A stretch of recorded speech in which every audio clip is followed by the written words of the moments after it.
Pascal Abikanlo, pour moi, c'est un nom qui véritablement suscite beaucoup d'émotions à chaque fois que l'on prononce ce nom.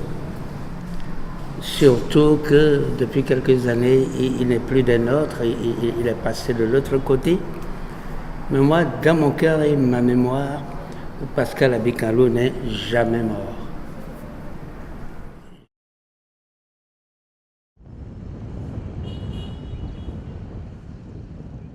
Le bonheur ne laisse pas de traces.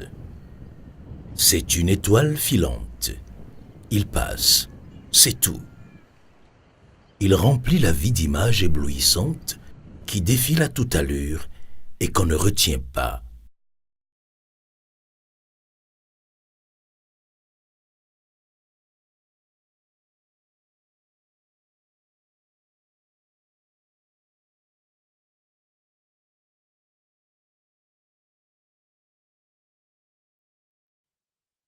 Né en 1936, il est le fils aîné d'une famille de 3 enfants. Il fait partie des personnages qui ont marqué son époque. Avec son art, il a laissé son empreinte dans l'histoire du cinéma. Pascal Abikanlo, puisque c'est de lui qu'il s'agit, qu'il a quitté la famille après les études primaires pour des études techniques au lycée de la Fosse à Dakar. Et c'est à la fin de sa scolarité que le dessin, la photographie ont plus retenu son attention parce que le travail qu'il a pu faire était dans une grande société où il était chargé de la photographie et de tout ce qui concernait la photo pour la publicité de cette compagnie pétrolière à Dakar. Et c'est là qu'il a vraiment pris un tournant et l'amour de la photo et ensuite de tout ce qui est vidéo et le cinéma pour tout couronner. Ça, voilà M. Abikanlo. Ça, c'est lors d'une cérémonie. La passion de Pascal Abikanlo a fait de lui un cinéaste confirmé, un réalisateur à l'esprit très créatif et un producteur averti. Sa stature a influencé les futures générations de cinéastes de la sous-région. On ne se tromperait pas si on disait qu'il était le pionnier du cinéma béninois, qu'il a été le père du cinéma béninois, même si par ailleurs on parle de Paul Vieira, qui était certes d'origine dahoméenne, mais sénégalais de nationalité. Mais Pascal Abikanlo, pour nous, était le père du cinéma béninois. Et en tant que tel, je crois qu'il a inspiré toute la génération, ou toutes les générations qui sont venues après. Pascal a été celui qui a fait connaître le Dahomey entre-temps, les sites touristiques du Dahomey aux touristes étrangers qui venaient au Dahomey. Chaque fois qu'on venait le voir, il était sur cette affaire-ci, très occupé. Il avait à peine le temps de nous écouter. Oui, bonjour, bonjour, vous allez bien.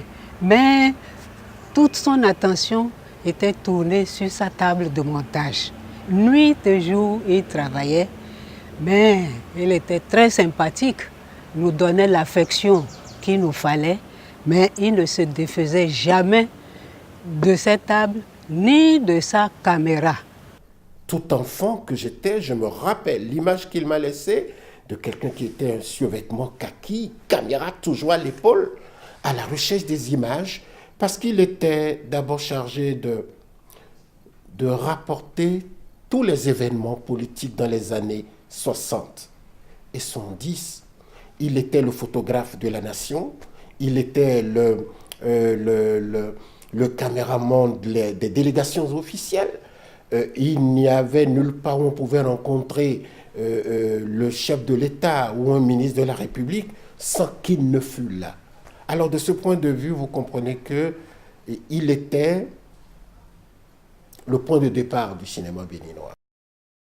Homme charismatique, Pascal Abikanlou a confirmé son professionnalisme avec son film Sous le signe du vaudou. Ce long métrage de 95 minutes l'a révélé et l'a hissé au sommet du cinéma béninois. Ce long métrage qui était son premier long métrage et qui était en même temps le premier long métrage du Dahomey en 1974 et le premier long métrage du Bénin qui est venu par la suite, ça a été une œuvre fantastique.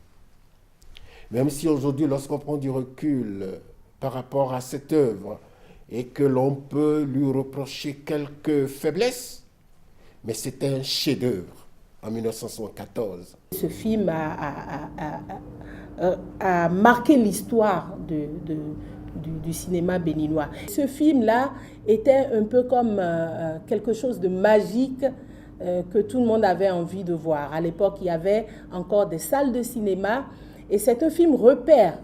Il faisait attention à tout, parce qu'il te faisait recommencer. Il dit non, à gauche, non, regarde là, baisse un peu la tête. Il criait sur lui, il dit non, ta perche. Ah non, mais toi, c'était un chef d'orchestre, un véritable chef d'orchestre. Malgré les difficultés de financement et de réalisation d'œuvres cinématographiques de son époque, plusieurs films portent sa signature. Ganvier mon village, en 1967. Escale au Dahomey, en 1968.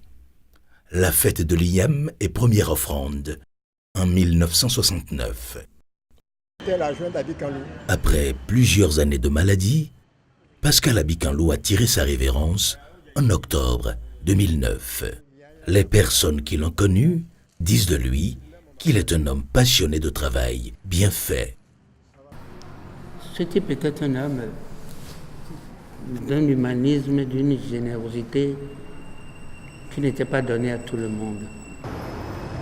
Si vous avez travaillé avec celui-là, vous aurez toujours envie de travailler ensemble, en équipe. Paix à son âme. Paix à son âme. Si je vous dis qu'il tenait à ce que nous mangions dans le même plat, vous allez dire que c'est faux. Malgré le fait que j'étais comme un apprenti auprès de lui. Chez lui, il n'y a pas de je suis chef. Vous êtes petite, hein? Autant que vous êtes là. S'il a quelque chose à faire, vous êtes réalisatrice. Bien que vous soyez son adjoint, il demande tout de suite votre avis. Il ne fait jamais rien sans consulter jusqu'au secrétaire. Il n'a jamais été le réalisateur. J'en ai connu après qui veulent ci, qui veulent ça. Il me prenait toujours par l'épaule. Il me tenait par la main.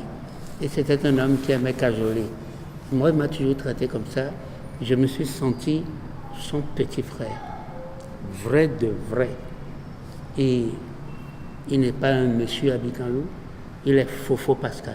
J'ai eu la grâce après de travailler pendant longtemps pratiquement sur toutes mes œuvres avec un cadreur, un caméraman qui a été formé par lui. C'est surtout sa rigueur. Le caméraman, paix à son âme, l'ami Diola Onikpekou, me racontait, et ça a été confirmé après par Pascal Abikanlou, qu'à la moindre incartade, son point était bien formé pour qu'il lui donne des coups sur la tête. Il talochait souvent parce qu'il cherchait à réussir tout ce qu'il faisait. Il mettait de la rigueur. Pascal Abikanlou est l'un de ceux dont le nom devrait être retenu et rappelé de génération en génération. Mais hélas, aucune archive de ses œuvres n'est disponible au Bénin. Le souvenir de sa personne et de ses œuvres reste aujourd'hui lointain dans la mémoire collective. Un artiste mort en silence, sans reconnaissance. Mais non, nous lui rendons justice.